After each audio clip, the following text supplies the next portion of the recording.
Assalamualaikum warahmatullahi wabarakatuh. Selamat pagi, adik-adik mahasiswa sekalian. Bagaimana kabarnya? Tetap sehat, tetap semangat ya. Ketemu lagi untuk minggu kedua di mata kuliah perpajakan.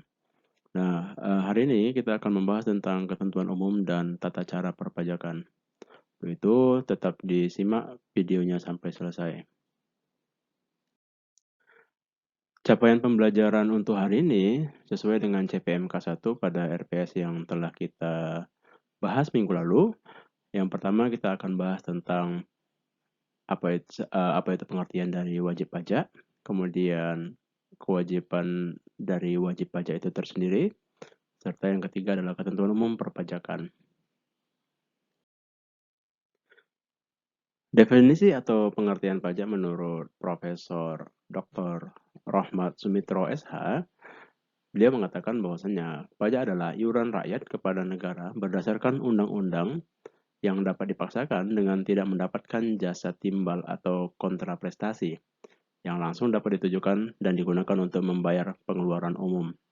Nah, artinya pajak berarti memang sebagai sumbangsih dari rakyat kepada negara, yang mana nanti negara akan mengembalikan efek positif dari pajak kepada rakyat kembali.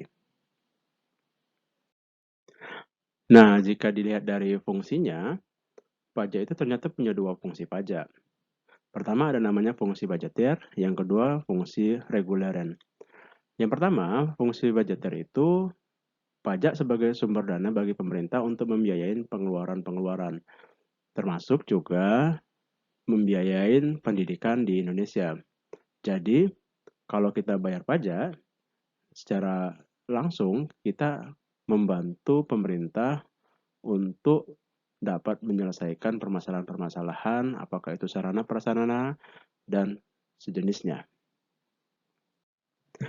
Sementara fungsi yang kedua atau fungsi mengatur atau reguleran, jadi pajak itu sebagai alat untuk mengatur atau melaksanakan kebijakan pemerintah dalam bidang sosial dan ekonomi.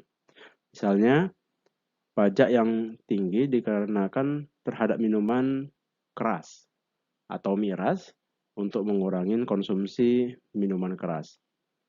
Contoh lain, pajak yang tinggi dikenakan terhadap barang mewah untuk mengurangi gaya hidup konsumtif atau hedonisme, serta tarif pajak ekspor biasanya dikecilkan atau bahkan sampai 0% untuk mendorong ekspor produk dari Indonesia ke pasar dunia. Nah, mungkin kalian pernah bertanya, siapa sih wajib pajak di Indonesia?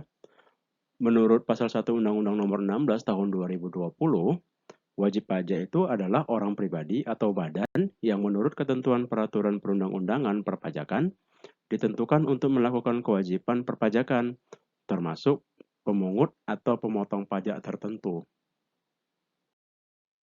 Nah, dalam ketentuan umum perpajakan, ternyata wajib pajak itu bisa diklasifikasikan menjadi dua. Pertama itu adalah wajib pajak orang pribadi, dan yang kedua, wajib pajak badan. Nah, sejalan dengan definisinya, wajib pajak orang pribadi berarti yang dijelaskan dalam undang-undang tadi menjelaskan bahwasannya orang secara pribadi. Sementara jika wajib pajak badan, secara definisi di undang-undang, badan itu adalah sekumpulan orang atau modal yang merupakan kesatuan baik melakukan usaha maupun yang tidak melakukan usaha yang meliputi perseroan terbatas, perseroan komanditer, perseroan lainnya,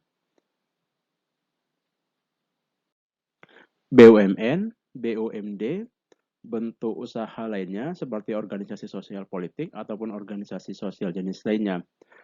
Jadi banyak hal atau banyak jenis yang masuk dalam kategori wajib pajak badan. Kemudian ada tentang masa pajak.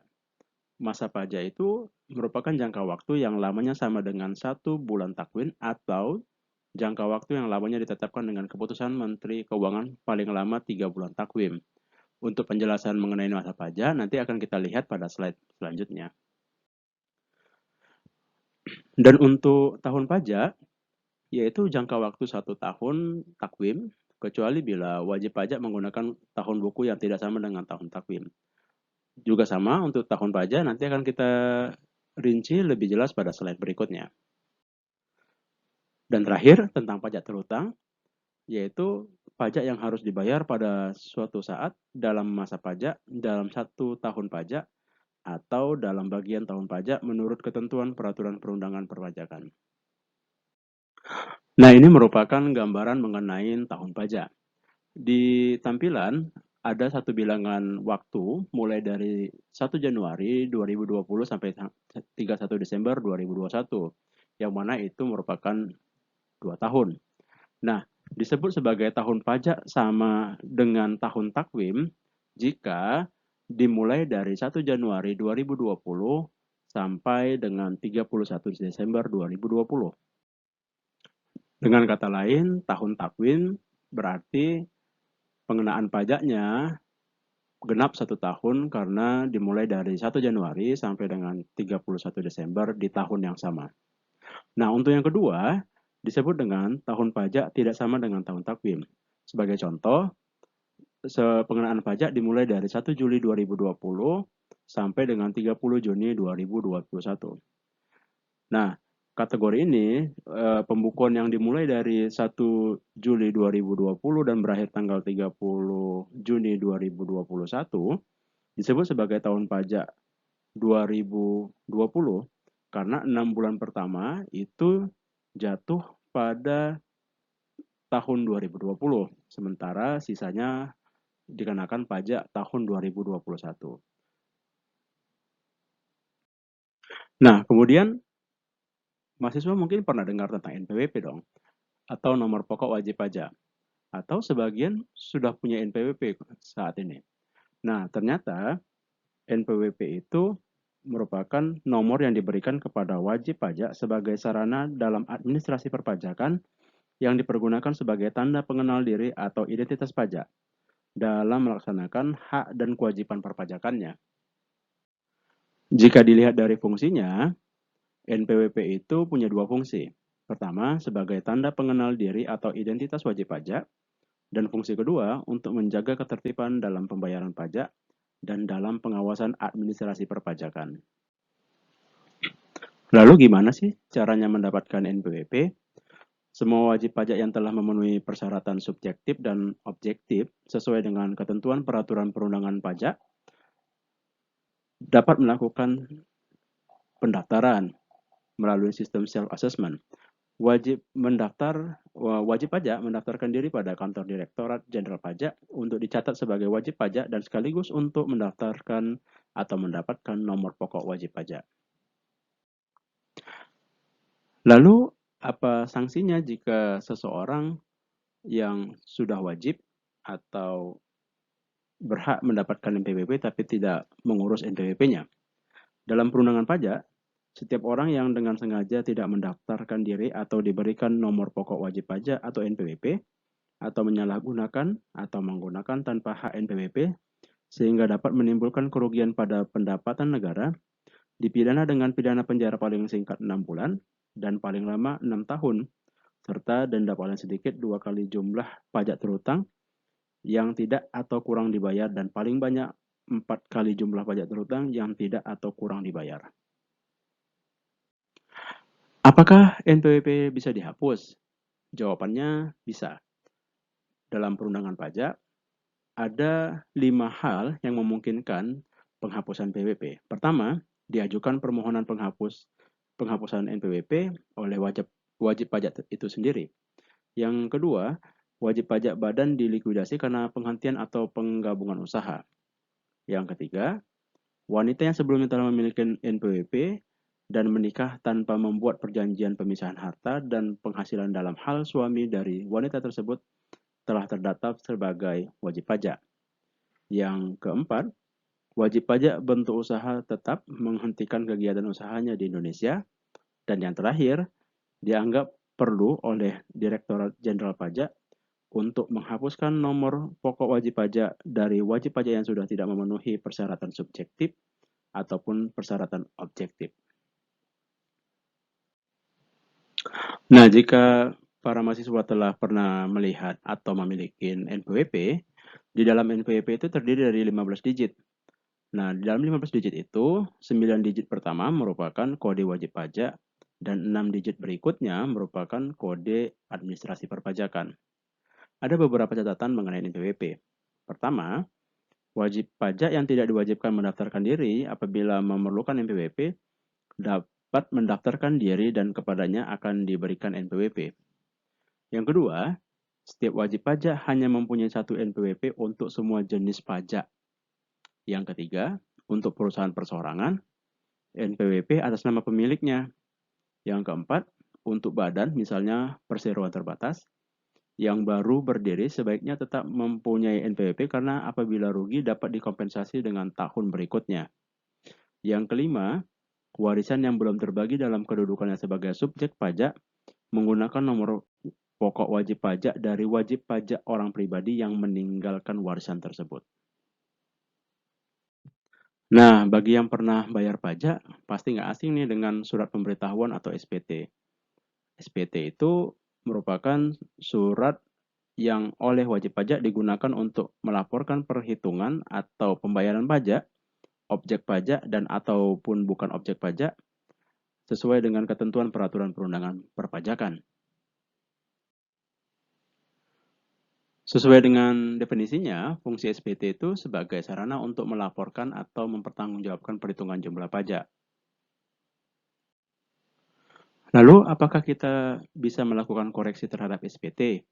Jawabannya bisa, dengan catatan masih dalam masa tenggang atau sebelum daluarsa penetapan. Terakhir, kapan batas waktu penyampaian SPT? Ada 3 kriteria batas waktu penyampaian surat pemberitahuan. Pertama, untuk surat dan pemberitahuan masa, paling lama 20 hari setelah akhir masa pajak. Khusus untuk surat pemberitahuan masa pajak pertambahan nilai, disampaikan paling lama akhir bulan berikutnya setelah berakhirnya masa pajak. Yang kedua, untuk surat pemberitahuan tahunan pajak penghasilan wajib pajak orang pribadi, paling lama 3 bulan setelah akhir tahun pajak. Atau yang ketiga, untuk surat pemberitahuan pajak tahunan penghasilan wajib pajak badan, paling lama 4 bulan setelah akhir tahun pajak. Nah, demikian materi kita hari ini. Untuk tugas, ada 2 tugas, yaitu pertama tugas pribadi dan yang kedua tugas kelompok. Untuk tugas pribadi, Anda diminta untuk membuat sebuah resume mengenai teori yang mendukung pemungutan pajak. Dalam beberapa literatur, ada beberapa teori yang berkaitan tentang pemungutan pajak. Maka secara pribadi Anda diminta untuk menampilkan atau mencari beberapa teori yang selaras tentang pemungutan pajak. Yang kedua, tugas secara kelompok, Anda diminta untuk membuat kelompok. Berapapun jumlah Anda di dalam kelas, buat hanya 10 kelompok. Misal, jika ada 30 orang peserta di dalam kelas, maka dibagi menjadi 10 kelompok, berarti satu kelompok ada 3 orang. Ke 10 kelompok tersebut diminta untuk membuat video mengenai ajakan membayar pajak.